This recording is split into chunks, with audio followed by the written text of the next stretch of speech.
नमस्कार, मी गीता फॅशन या चॅनल मध्ये आपल्या सर्वांचं खूप खूप स्वागत आहे. तर आजची कमेंट असणार आहे आपल्या या सुरेखा ताईंची. सुरेखा गोंधळे असं या ताईंचं नाव आहे. त्यांनी आपल्याला मेजरमेंट कमेंट करून दिलेला आहे. पूर्ण उंची 14 आहे, अप्पर चेस्ट 40, फुल बस्ट 42, पुढचा गळा 6, पाठीमागचा गळा 10 एवढीच माप दिलेली आहेत. कंबर आपण इथे घेऊयात 36 इंच, नंतर शोल्डर टाकूयात आपण 16 आणि आर्म होल घेऊया 18. तर या मापानुसार आपल्याला कटोरी कटिंग करून दाखवायची आहे सुरेखा ताईचे. तुमचे सुद्धा कुणाची 40-42 साईज असेल, कटोरी ब्लाउजची कटिंग करायची असेल तर तुम्ही या पद्धतीने कटिंग करायची आहे. फक्त गळा पाठीमागचा 10 इंचाचा असला पाहिजे. 40 आणि 42 साईज मध्ये पाठीमागचा गळा 10 इंच असला पाहिजे, पुढचा गळा 6 इंच असला पाहिजे, तेव्हा तुम्हाला ही कटिंग परफेक्ट बसणार आहे. जर तुमचा गळा इथून कमी असेल, 10 पेक्षा कमी किंवा 10 पेक्षा जास्त असेल तर थोडेसे चेंजेस असणार आहेत. सेम अशीच कटिंग करू नका. अट एवढीच आहे, पाठीमागचा गळा 10 आणि पुढचा गळा 6 असला पाहिजे, तर ही कटिंग परफेक्ट बसणार आहे. तर सुरुवातीला आपण 14च्या उंचीमध्ये 1 इंच प्लस करून 15 वर खूण करून घ्यायचे. तिथे आपल्याला रेघ ओढून घ्यायचे. काटकोनामध्ये रेघ ओढून घेऊया 15च्या उंचीवर. दुसरी उंची टाकायची आहे आपल्याला. इथे डीप नेक आहे म्हणून 5.5 वर. तिथे सुद्धा तुम्हाला काटकोनामध्ये रेघ ओढून घ्यायचे. आणि आता या खुणेवर, या रेघांवरती आपल्याला माप टाकायचे. इथे शोल्डर 14, चुकून 16 लिहिले मी. शोल्डरच्या निम्मे येतात 7 इंच, त्यातून आपल्याला 10 इंचासाठी 2.5 इंच कमी करून 5 वर शोल्डर घ्यायचे. इथे सुद्धा 5 वर शोल्डरचं माप टाकून अर्धा इंच बाहेर जायचंय. त्यानंतर आपल्याला हा तिरकस रेघ ओढून घ्यायचे मुंड्यासाठी. आता कमेंट अशी येते की ताई तुम्ही कधी आतमध्ये बाहेर अर्धा इंच जाता आणि कधी जात नाही. तर मला एवढंच सांगायचंय, तुमचं 5 पेक्षा जास्त जर इथे माप शोल्डरचं आलं तर तुम्हाला अर्धा इंच बाहेर जायचंच आहे. आणि प्रत्येक साईज साठी तुम्हाला तिरकस मुंडा घ्यायचा आहे, स्ट्रेट मुंडा ठेवायचा नाही. 5.5-6 जर असेल माप तर सरळ ठेवलात तरी चालेल, पण 5 जर शोल्डर आली तर अर्धा इंच बाहेर जाऊन 5.5 वर खूण करायचे. इथून आता आपल्याला अप्पर चेस्टचा चौथा भाग टाकायचा आहे. 40चा चौथा भाग येतो 10 इंच आणि 1.5 इंच शिलाई मार्जिन, असं आपल्याला हे 11.5 वर माप येणार आहे. इथून आपल्याला मुंडा टाकायचा आहे. आणि नेहमी माप देताना मुंड्याचं माप सुद्धा दिलं पाहिजे, शोल्डरचं माप सुद्धा दिलं पाहिजे. हे असं अर्ध माप देऊ नका, नाही तर मग कटिंग मला अंदाजे करावी लागते. आता मुंड्याची लाईन आपण अशी टाकून घेतली. त्यानंतर आपल्याला शिलाई मार्जिन सोडून हे मुंड्याची लाईन आपल्याला मोजून घ्यायचे. आपला जो मुंडा आहे त्याचे निम्मे प्लस पाऊण इंच भरतो का. 18चे निम्मे 9 येतात, प्लस पाऊण इंच, तर बरोबर 9.25 हे माप भरलेलं आहे. म्हणजे ही मुंडेचा जो आकार आपण दिलाय तो अगदी परफेक्ट आहे. त्यानंतर इथे कमरेचं माप टाकायचंय. कंबर 36 आहे तर 9 इंच, 1 इंच टक्स तर 10 आले आणि त्याच्या पुढे 1.5 इंच शिलाई मार्जिन तर 11.5. आता आपण या दोन्ही खुणा मिळवून घेऊयात. आता इथे आपल्याला काय करायचंय, शोल्डर पट्टी टाकायची. शोल्डर पट्टी आपण 3 वर टाकूयात. मुंडा 10 इंच गळा आहे तर 10.5 वर खूण करायचे. गळ्याला रुंदी 3 इंच द्यायचे, कमीत कमी 3 इंच द्यायचीच आहे. जास्तीत जास्त तुम्ही 3.5, 4.25, 4 पण देऊ शकता, पण 3 इंच कमीत कमी प्रत्येकाने द्यायचीच आहे. अशा पद्धतीने बॉक्स तयार करून घ्यायचा आहे. इथे तुम्हाला गळा टाकून घ्यायचा आहे. ही झाली बॅक साईडची कटिंग. इथे मध्यावरती तुम्हाला टक्सची उंची 4.5 आणि अर्धा इंच या साईडला आणि अर्धा इंच या साईडला, असा तुम्हाला हा 1 इंचाचा टक्स टाकायचा आहे. इकडून हे तुम्हाला पाऊण इंच फिटिंग वरती टाकून तिरकस आणून हे कट करायचंय. इथे सुद्धा तुम्हाला काय करायचं असतं, या काटकोनामधून आपल्याला शोल्डर स्लोप द्यायचा असतो. तर बघा इकडे मी हा टेप असा लावलेला आहे. इथून हा काटकोनामध्ये जेवढा पण तुमचा शोल्डर स्लोप येणार आहे तेवढा तुम्हाला गळ्याच्या साईडला शोल्डर स्लोप द्यायचा आहे. म्हणजे तुमचा गळा लूज होणार नाही आणि खांद्यावरती टाईट बसेल. आता आपला गळा आहे पुढच्या भागाचा 6 इंच. कसं कटिंग छापून घ्यायचंय, असं या पद्धतीने असा मुंड्यावरून मुंडा न्यायचाय, इथे छापायचंय आणि इथे असा कट मारून घ्यायचाय. गळ्याला सुद्धा कट मारायचंय आणि इथे सुद्धा खूण करून घ्यायचे. असं तुम्हाला या कागदावर ठेवून असं छापून घ्यायचंय बघा. पाठीमागची 5 इंच शोल्डर येणार आहे, पुढची 5.25 येणार आहे. पुढची गळारुंदी थोडीशी वाढवलेली असेल, पाठीमागची गळारुंदी इथे कमी असणार आहे. तर या पद्धतीने तुम्ही छापल्यानंतर इकडून हे सगळं छापून घ्यायचंय कडेपर्यंत असं खाली, आणि इथे तुम्हाला हे तिरकस न करता ही लाईन अशी स्ट्रेट आणायची. मग छापल्यानंतर तुमचा कागद असा दिसणार आहे. हे दिसणार नाहीये, टक्स नसणार आहे, गळा नसणार आहे. पुढच्या भागाला छापून घेतल्यानंतर या पद्धतीने तुमचा पार्ट हा दिसणार आहे असा. इथे हा शोल्डर स्लोप सुद्धा कट होणार आहे तुमचा या पद्धतीने. फक्त तुमची ही लाईन कशी येणार आहे, अशी येणार आहे 5.25 वर. ओके, आता ही मी पुसून टाकते आणि पुढची लाईन ठेवते. त्यानंतर तुम्हाला ही लाईन पहिली सरळ करून घ्यायची, त्याच्या आतमध्ये अर्धा इंच यायचंय. इथे ही लाईन सरळ करून घ्यायची मुंड्याची उंची, आणि मग तुम्हाला पुढच्या भागाचा मुंडा या पद्धतीने छाटायचा. जास्त छाटायचा नसतो,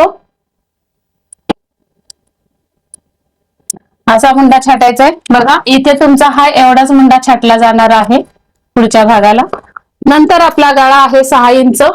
इथे गळा आलेला होता, पण आपण किती 3 वर दिलेली होती शोल्डर पट्टी, तर इथून इकडे 3 वर शोल्डर पट्टी टाकून घेऊया आणि गळा मग शोल्डर पट्टी एकसारखी येऊन जाईल.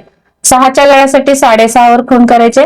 पुढच्या भागाला तुम्हाला 2.5 इंच रुंदी द्यायची गळ्याला. 2.25 सुद्धा चालेल, 2.25 देऊयात चला.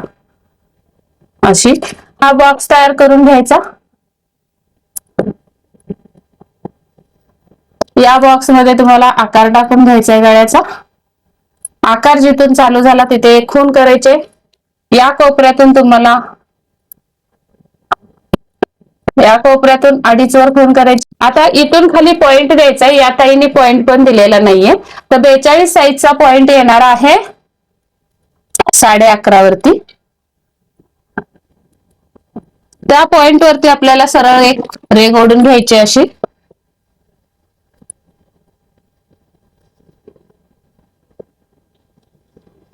आणि पॉइंट पासून खाली 2 इंचावर एक रेघ ओढून घ्यायचे समांतर. इथून खाली 2 इंच, अजून थोड्या अंतरावर 2 इंच टाकून घेऊया. 2 इंचाची सुद्धा रेघ ओढायची अशी, आणि या 2 इंचाच्या रेघेवरती तुम्हाला 42चा 6वा भाग टाकायचा आहे. 6.5ची कटोरी येणार आहे आपली. राऊंडच्या रेघेवर आपल्याला 6.5 वर खूण करायचे. या खुण्यावरती आपल्याला काटकोनामध्ये सरळ मुंड्याच्या दिशेने रेघ ओढायचे. हा मुंड्याच्या आर्म होलची जी पट्टी आहे ती या पद्धतीत ठेवायची आणि आकार काढून घ्यायचा आहे. आता हा पॉइंट आहे त्याचा मध्य काढून घेऊयात. इथून इकडे आपल्याला 6.5चा मध्ये येणार आहे 3.25, आणि याचा सुद्धा 3.25 मध्ये येणार आहे मूळ कटोरीचा या असा. आता क्रॉस पट्टीसाठी आपल्याला 1.25 इंच इथे वरती जाऊन या पॉइंट पर्यंत असा आकार द्यायचा आहे क्रॉस पट्टीचा. इकडे तुम्हाला फिटिंगची लाईन टाकून घेऊयात आपण ही 1.5 इंचाची.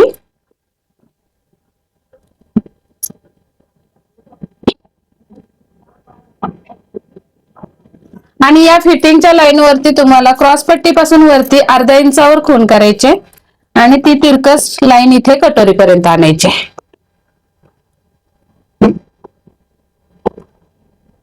अशी. आता बघा आपल्याकडे पूर्ण उंची पाठीमागच्या भागाची आपण 1.25 इंच इथून कट केलेली होती, ती उंची मोजायची. तुमच्याकडे कागद असणार आहे तयार तो, तर ही उंची 8.25 येते. मग ह्या बॅक पुढच्या फ्रंट साइडची उंची किती आली बघूया. 8.25 मधून आपल्याला हे 7.25 वजा करायचे. वजा केले आपण हे तर 1 इंचच उरतात. तर थोडं अजून वरती कट करूयात. हे थोडस आपल्याला क्रॉस पट्टीसाठी सुद्धा उंची राहिली पाहिजे, त्यासाठी इथून बघा आता 6.25, आणि ही उंची आपली किती राहिलेली होती 8.25. तर 8.25 आणि 6.25 किती झाले दीड इंचाची आपल्याला क्रॉस पट्टी पाहिजे, त्यामध्ये प्लस अर्धा इंच आपल्याला काय करायचं आहे, शिलाई मार्जिन ऍड करायचे, म्हणजे टोटल तुमची ही क्रॉस पट्टी 2 इंचाची तयार पाहिजे. तर इथे 2.5 आलेला आहे आणि इथे किती येते बघूयात, इथं सुद्धा 2.5 आलेला आहे. तर ही जी क्रॉस पट्टी जी आपण इथे तयार केलेली आहे अशी ती तुमची परफेक्ट बसणार आहे क्रॉस पट्टी, आणि हा साइड पार्ट परफेक्ट झालाय. आता मूळ कटोरी जशी आहे तशी ठेवायची आणि हे बाकीचं कटिंग करून घ्यायचंय तुम्हाला. आणि हे पुसून घेते मी. आता यानंतर आपल्याला ही जी मूळ कटोरी मिळालेली आहे ती तुमच्याकडे कागद असणार आहे, तो तुम्ही दुसऱ्या कागदावरती या साईडला आणि खाली एक्स्ट्रा कागद असेल अशा ठिकाणी ही छापून घ्यायचे. छापून घेतल्यानंतर हा मध्य सुद्धा काढून घ्यायचा आहे पॉइंटचा, त्याचा मध्य आणि या रेगेचा मध्य, म्हणजे 2 इंच खाली जो मध्य आलेला आहे त्या रेगेचा मध्य काढून आपल्याला इथे अशी उभी लाईन ओढून घ्यायची. आता या लाईनीवरती तुम्हाला प्रॉपर टक्सची उंची टाकायची आहे. तर प्रॉपर टक्सची उंची किती टाकायची, 3.25 इंचाची तुमची टक्स उंची झाली. तर इथे 3.25 इंच आलेला आहे. त्याच्या खाली तुम्हाला शिलाई मार्जिन पण ऍड करायचं आहे. इथे शिलाई मार्जिन ऍड करायचं आहे, इथं शिलाई मार्जिन ऍड करायचं आहे. आता हे जे 2 इंचाची उंची आलेली आहे कटोरीच्या इथे तुम्हाला ठरवायचं आहे की टक्स कितीचा पाहिजे. तर ही 1.25 ची टक्स देते इथे. इकडे पण टक्सची रेग आखून घेऊयात आपण. आता या टक्स वरती पण तुम्हाला 3.25 वर खूण करायचे, जी मधल्या टक्सची उंची आलेली आहे. तर इथून हे 3.25 आणि इथून हे 3.25. आता त्याच्या खाली एवढंच शिलाई मार्जिन ऍड करायचंय आणि नंतर आपल्याला हे काटकोनामध्ये रेघ ओढायचे. बघा इथे असा काटकोन लावायचंय आणि अशी रेघ ओढून घ्यायचे. या साईडला सुद्धा तुम्हाला काटकोनामध्ये रेघ ओढून घ्यायचे. आणि आता इथे आपल्याला किती वाढवायची बघा कटोरी, आपली ही मूळ कटोरी किती आहे 6.5. 6.5 चे निम्मे 3.25 येतात. तर 3.25 वर खूण करून घ्यायचे इथे. या साईडला सुद्धा 3.25 वर खूण करून घ्यायचे आणि याच्या पुढे तुम्हाला शिलाई मार्जिन ऍड करायचंय. आता या मूळ कटोरीला आपल्याला ही कटोरी इथे टाकून घ्यायची अशी, आणि शिलाई मार्जिनला शिलाई मार्जिन जेवढं तुम्हाला शिलाई मार्जिन लागतं तेवढंच ऍड करा, जास्त ऍड करायचं नाही. ही जी मूळ कटोरी आपली वाढवलेली कटोरी आहे ती मूळ कटोरीला मिळवायची रेघ, त्याच्या पुढे शिलाई मार्जिनची रेघ ओढून घ्यायचे अशी, आणि मग तुम्हाला ही वरती शिलाई मार्जिन जे वाढवलेलं आहे ते आपल्याला या रेघेला मिळवायचंय.